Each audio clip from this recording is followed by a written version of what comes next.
Parodie, ça s'appelle Thé à Marrakech, Tea in Marrakech, et c'est tout à fait concept avec le prochain segment qu'on vous présente.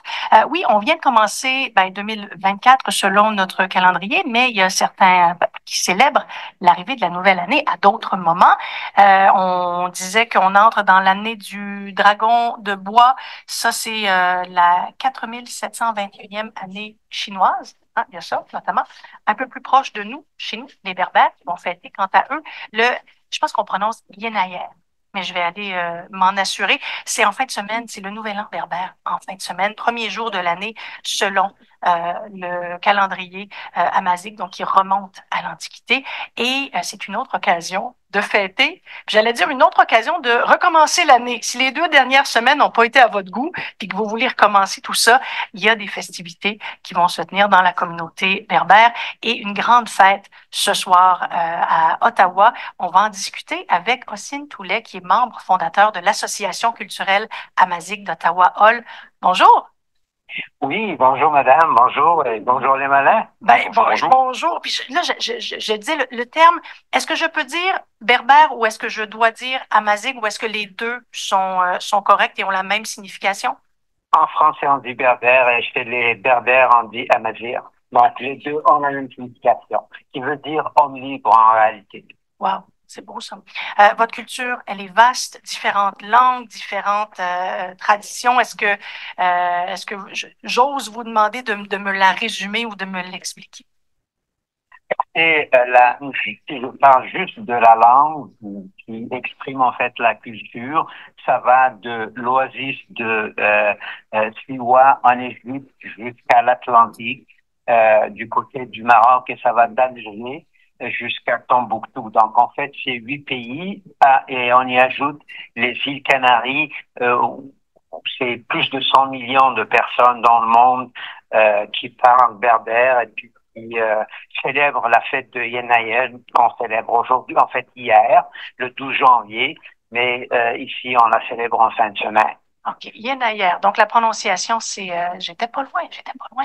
Le jour, le jour de l'an, chez nous, là, on joue de la cuillère, on écoute des reels, des chansons à répondre, on mange de la tourtière.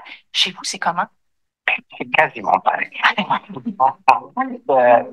Nous sommes à l'année de 1974, c'est assez loin, comme vous le disiez tout à l'heure, et le 12 janvier, qui correspond au premier jour de l'année Amazigh, Yenayer, est célébré par toutes les personnes que j'ai mentionnées il y a un instant, tous les pays, dans tous ces pays-là, qu'ils soient berbérophones ou arabophones, ils célèbrent exactement de la même manière. C'est en général c'est une fête familiale, autour d'un grand couscous. Bon, des fois au poulet, des fois avec des œufs, et puis avec des friandises pour les enfants, pour les gens ou pour les gens qui peuvent.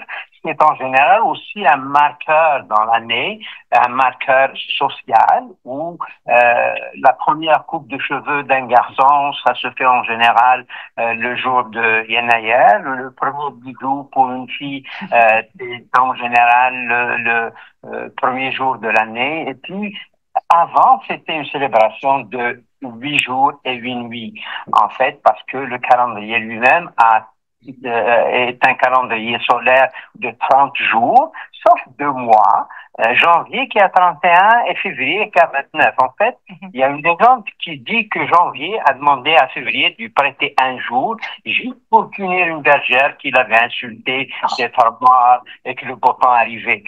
C'est la légende, mais c'est le genre d'histoire qu'on raconte aux enfants. Ah, je trouve ça beau.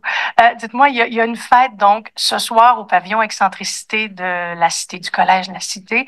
Vous allez célébrer cette soirée-là. Va ressembler à quoi? Il y a le banquet, mais j'imagine qu'il y a de la musique. Qu'est-ce qui va se passer? Ah ben, ça va être une très belle soirée. On attend à peu près 400 personnes ce soir. Et donc, il y aura un grand couscous, comme de tradition. Et il y aura de la musique, des expositions. Il y aura beaucoup de choses qui vont. Le programme est plein. On s'amusera jusqu'à tard dans la nuit. Oui, vous savez, fêter en Titi, moi j'ai déjà été reçue par une famille berbère il y a quelques années de ça pour le Ramadan, puis le soleil s'était couché et là le party, la fête avait démarré. On m'avait remis une tunique, un costume traditionnel. Les femmes s'étaient mises à chanter. J'ai bu le meilleur thé à la menthe de l'histoire de l'humanité. C'était extraordinaire. Donc, j'ose à peine imaginer ce qui va se passer au pavillon Excentricité ce soir. Dites-moi, Monsieur Toulet, l'importance de se réunir en communauté comme ça, de retrouver les gens de votre culture pour fêter. Pourquoi c'est si important? Écoutez, pour nous, Yenaya a une dimension universelle et puis c'est tout ce qui nous unit et nous permet de partager avec le reste de l'humanité. D'ailleurs, ce soir, il y a plein de gens qui viennent de différentes cultures. Mm-hmm. C'est un pan vers le monde, vers les autres cultures et notre culture à nous est très ouverte, toujours été très ouverte. Vous savez, autour de la Méditerranée, ça bouge beaucoup et les Berbères ont toujours joué un rôle extrêmement important. Et puis, dès qu'on était arrivé au Canada, au début des années 2000, on a constitué une petite association à 3-4 personnes autour d'une table, la Kawash donc. Et puis, ça a grandi. Et bien, aujourd'hui, on a Madame Senad, qui est une personne généreuse et dynamique qui fait avancer vraiment l'organisation, qui réunit les gens, qui appuie l'école de notre langue, le canadien, et un conseil d'administration très dynamique également. Donc ça avance et ça réunit ça fait boule de neige. Aujourd'hui, ça fait boule de neige, ça fait avancer du monde. Vous avez l'expression tout indiquée pour notre journée de tempête. Ossine Toulet, membre fondateur de l'Association culturelle amazique d'Ottawa-Hall. Comment je vous souhaiterais un joyeux Yenayer dans votre langue? Comment je le dirais? On dira Yenayer Amegaz. Yenayer Amegaz. Oui, donc Yenayer Amegaz à tous les gens qui nous écoutent. Je peux vous citer une des façons de citer, de souhaiter Yenayer si vous avez quelques secondes. Oui.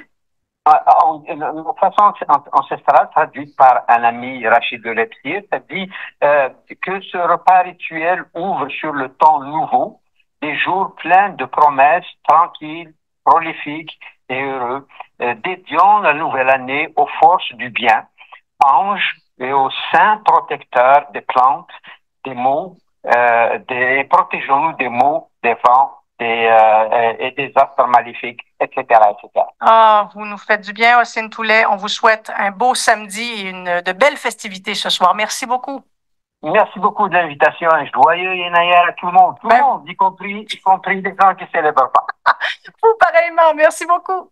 Merci, au revoir. Incursion Première Nation avec Sonia Bonspil-Boileau.